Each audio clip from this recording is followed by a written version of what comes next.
কত কাজ আমার, এই কাজ কেমনি করবো? এই সবগুলা নিতে হইব।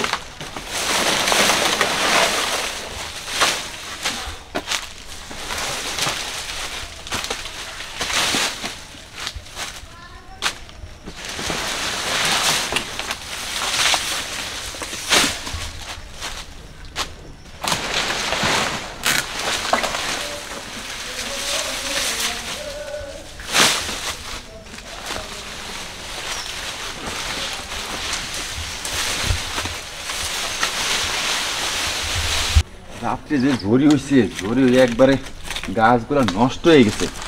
এবার পরিষ্কার করে দিই। তারপর ম্যাডাম কইব যে সারাদিন বাসায় কি করি, কোনো কাজই করি না।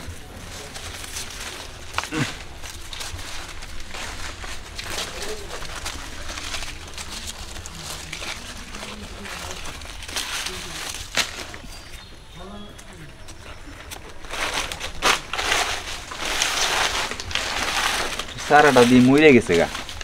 ম্যাডাম রে কইতে হইব নতুন একটা চারা আনতে, আনলে পরে এই টপে লাগাই দিব, তাহলে অনেক সুন্দর হইব। ওটা একটু পরিষ্কার করি।